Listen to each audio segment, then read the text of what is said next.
गेल्या 22 एप्रिलला मागच्या महिन्यात घडली।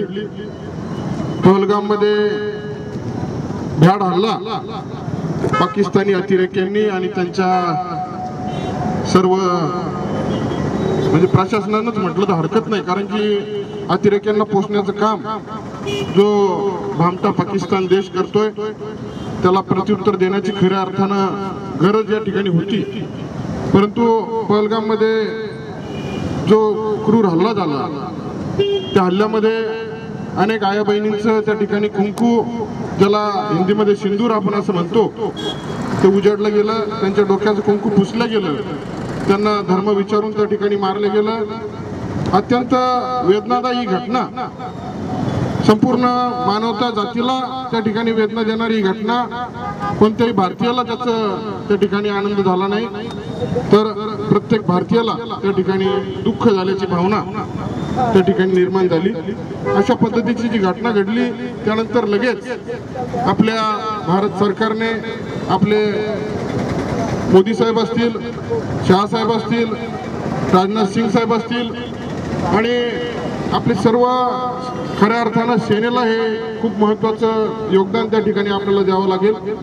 आपल्या सर्वच प्रकारच्या सेना, वायुसेना असेल, जलसेना असेल, मुख्य सेना असेल, या सर्व मंडळीनं अत्यंत चांगल्या पद्धतीनं एअर स्ट्राईक करत 2 दिवसात 6 आणि 7 मे या 2 दिवसातच पाकिस्तानला धडा शिकवण्याचं काम केलं।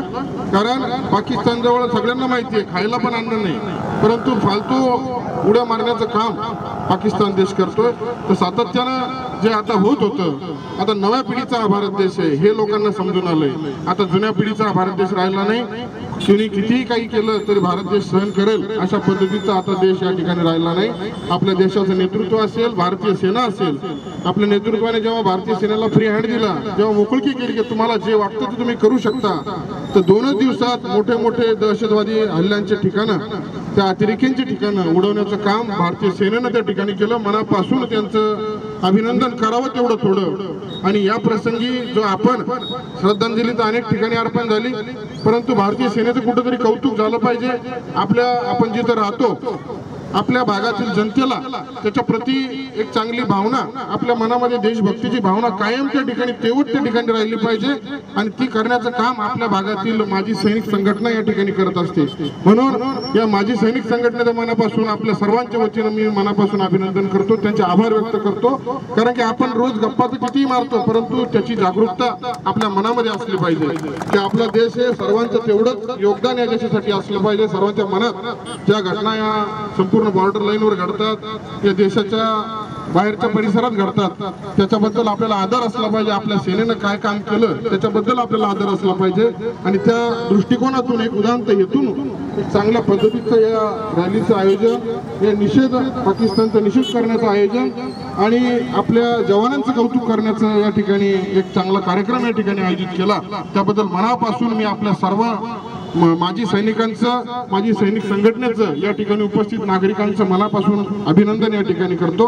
कारण की खऱ्या अर्थानं देशाला याची गरज आहे, जागरूकतेची गरज आहे। आज 2 लहान चिमुकले या ठिकाणी आहेत, यांनाही त्यांच्याही मनावर ते कोरले गेले आणि असं प्रत्येकाच्या मनावर देशभक्ती जर कोरली गेली तर निश्चितच देश, आपल्या देशाला कोणी खेटण्याची हिंमत भविष्यात त्या ठिकाणी करणार नाही, हे त्या माध्यमातून खरं या ठिकाणी सांगा वाटतं। आणि सर्वच या हल्ल्यामध्ये आपल्याही देशाचे अनेक जवान त्या ठिकाणी शहीद झालेत, अनेक सर्वसामान्य नागरिक त्या ठिकाणी मारले गेले, शहीद झालेत, तर त्यांना भावपूर्ण श्रद्धांजली अर्पण करून या सर्व सैनिकांचं, आपल्या सैन्य दलाचं, आपल्या भारत सरकारचं मनापासून अभिनंदन करतो आणि थांबतो। धन्यवाद। राष्ट्रगीत सर्वांनी धन्यवाद आमदार साहेब, आपण बोलून दाखवलेली खंत खरोखर सगळ्यांच्या मनाला लागली असेल।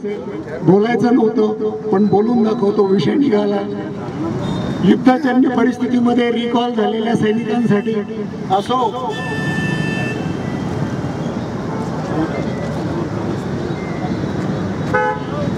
त्या युद्धासाठी परत बोलवलेल्या सैनिकांना रेल्वेतून जाताना असो किंवा बसमध्ये असो, ज्या माध्यमातून तुम्हाला एक वर्दीधारी सैनिक दिसत असेल तर प्रत्येक नागरिकाचं एक कर्तव्य आहे, आद्य कर्तव्य आहे की त्याच्यासाठी सहानुभूतीपूर्वक जागा देणे किंवा त्याला तशा प्रकारची वागणूक देणे। परंतु बंधूंनो, अशी परिस्थिती आम्ही भोगलेली आहे की कधीही सैनिक ड्युटीवर जाताना किंवा ड्युटीवरून येताना त्याला त्या संडासच्या याच्या जवळच बसावं लागतं. त्याचं कारण आहे कोणत्याही सुट्टीचा प्लॅनिंग नसतो, कधी अचानक सुट्टी मिळते, त्यामुळं रिझर्वेशन करायला वेळ नसतो. कोणत्याही एखाद्या कार्यालयात जर सैनिक किंवा माजी सैनिक जात असेल तर प्रत्येकानं एक आपलं एक कर्तव्य समजावं किंवा एक स्वाभिमानाची गोष्ट समजावी, सहानुभूतीची समजावी की त्याला कशा प्रकारचं ट्रीटमेंट दिला जायला पाहिजे हे अपेक्षित आहे.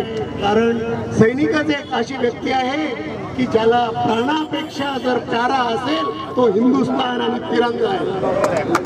म्हणून अशी पुनश्च एका मी सर्व माझ्या नागरिक बांधवांना व वेगवेगळ्या कार्यालय असो किंवा संस्था असो त्यांच्याकडून अपेक्षा करून विनंती करेल, त्याला ज्या प्रकारचं पाणी रे पाणी तेरा रंग कैसा जिसमें मिला दे उस जैसा, त्या सैनिकाला कोणत्याही प्रकारचा कोणताही धर्म नसते, काहीच त्याला त्याचं नातेवाईक नसते, घर नसते, संसार नसते, त्याच्या डोळ्यासमोर असते फक्त देशाचं हित. म्हणून त्याच्यासाठी तेवढं आपण एक चांगले शब्द वापरले त्याबद्दल